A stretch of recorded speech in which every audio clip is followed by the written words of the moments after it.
Hello friends, चलिए आज हम ले गए हैं फिजिक्स इलास्टिसिटी चैप्टर का टॉपिक नंबर 2। इसमें हम बात करेंगे Hooke's law and modulus of elasticity और इसके आगे के एक दो टॉपिक्स और हैं उसके बारे में।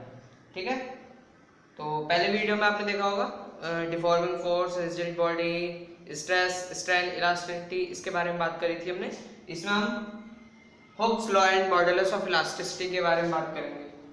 ठीक है, तो चलिए स्टार्ट करते हैं। और आपसे एक बात कहना चाहूँगा, वीडियो को प्लीज़ पूरा देखना, कुछ सीखने को मिल सकता है आपको।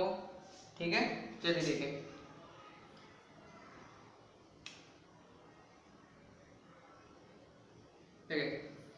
According to this law, for small value of strength, stress produced in a body is directly proportional to strength. It's called directly proportional. Simple है।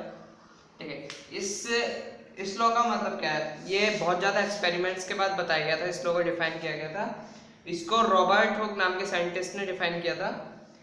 तो इस लॉ के अनुसार क्या होता है, किसी भी बॉडी पे जो स्ट्रेस और स्ट्रेन जो आता है, तो स्ट्रेन किसी भी बॉडी पे strain for small value of strain, strain की एक छोटी वैल्यू के लिए उस बॉडी पे स्ट्रेस प्रोड्यूस किया जाता है डायरेक्टली प्रोपोर्शनल टू स्ट्रेन के। समझ रहे हैं बात को? ठीक है, मतलब एक स्ट्रेन, आपको पता है स्ट्रेन क्या होता है? जब हम स्ट्रेस लगाते हैं किसी बॉडी पे और उस बॉडी में जो शेप साइज जो भी चेंज आता है वो स्ट्रेन होता है। समझ रहे हैं आप? मतलब जितना स्ट्रेन होगा उतना, जितना स्ट्रेस करेंगे हम बॉडी को उतना स्ट्रेन होगा। ठीक है, तो एक स्ट्रेन की एक छोटी वैल्यू के लिए किसी भी बॉडी पे स्ट्रेस जो होता है डायरेक्टली प्रोपोर्शनल होता है टू स्ट्रेन के। ठीक है, समझ रहे हैं आप? ये होता है Hooke's law and modulus of elasticity. इसे हम ई सिंबल से डिनोट करते हैं। E is called modulus of Hooke's law and modulus of elasticity. ठीक है, ये इसकी डेफिनेशन है, आप चाहे तो लिख सकते हैं। और इसको डिस्क्राइब किया था रॉबर्ट हुक नाम के साइंटिस्ट ने। ठीक है, चलिए इसे लिख लीजिए अगर आपको लिखनी है तो, वरना आगे चलते हैं। अब हम बात करेंगे इसके फॉर्मूले की।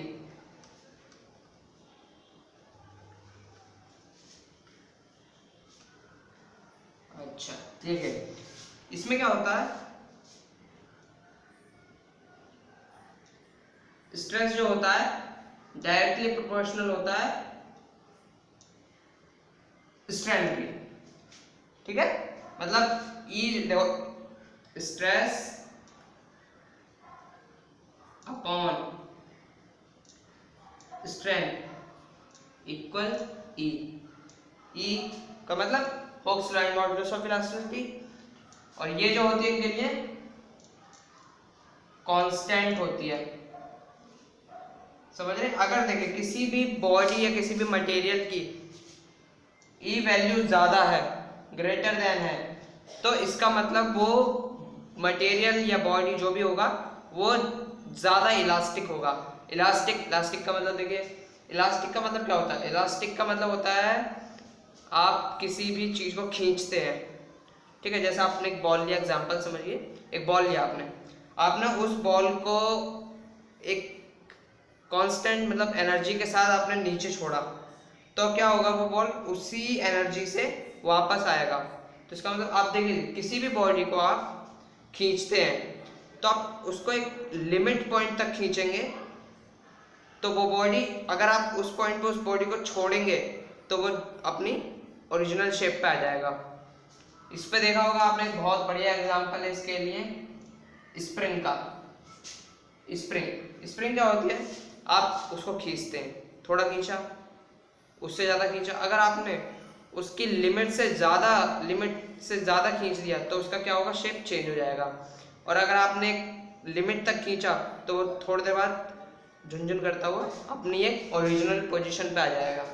ठीक है, तो ये इसका फॉर्मूला होता है। और ई की मैंने आपको बता दिया, अगर ई की वैल्यू ज़्यादा है तो कोई भी जो भी मटेरियल के लिए ज़्यादा है वो जो होगा ज़्यादा इलास्टिक होगा।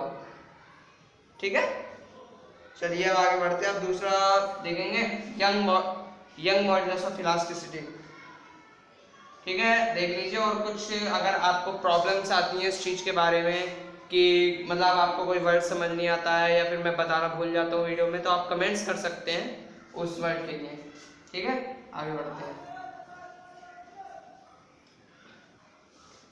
देखिए अब बात करेंगे हम यंग मॉडुलस ऑफ इलास्टिसिटी की।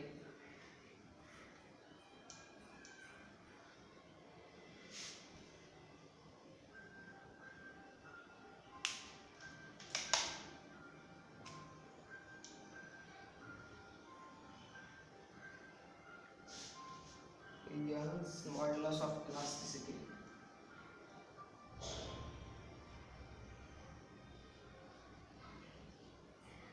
Young's modulus of elasticity. ठीक है, चलिए इसकी डेफिनेशन देखते हैं। देखिए डेफिनेशन, चलिए देखते हैं। वीडियो को थोड़ी लंबी हो जाती है, बस बात ये है। इसमें क्या होता है, इन द लिमिट ऑफ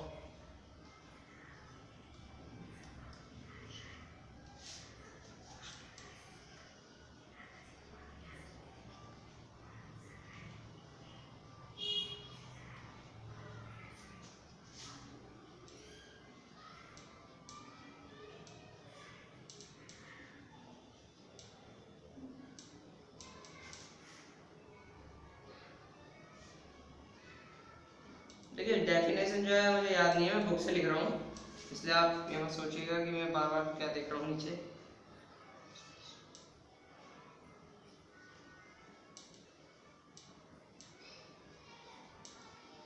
देखिए मैं डेफिनेशन तो याद है, बस चीज़ों को समझना आना चाहिए कि चीज़ें हैं क्या।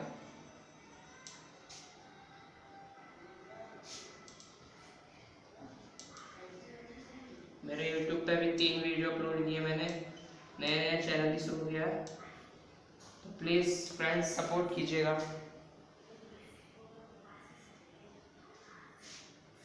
इज कॉल्ड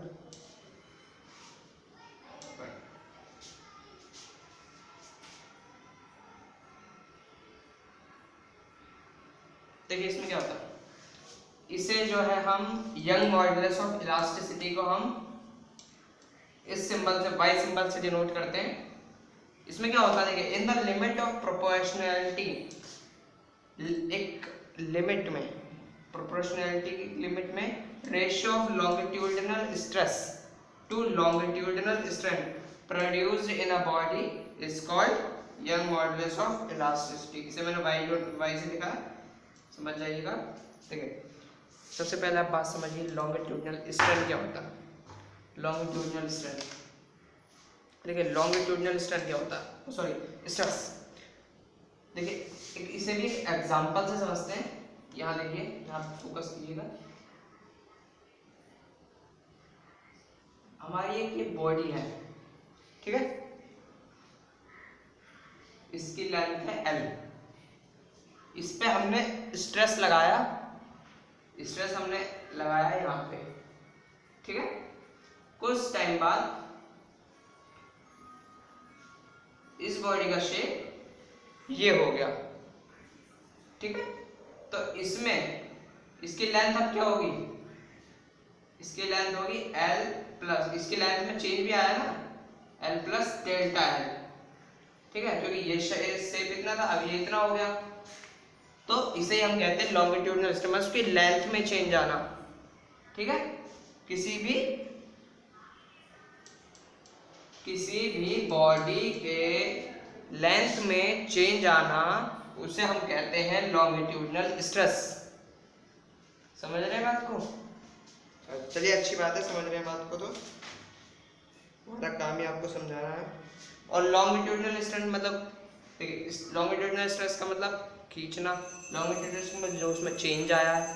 ठीक है, प्रोड्यूस इन अ बॉडी, जो बॉडी में हम लगाते हैं, इज कॉल्ड, इसे हम यंग मॉडुलस ऑफ इलास्टिसिटी कहते हैं। यही है यंग मॉडुलस ऑफ इलास्टिसिटी।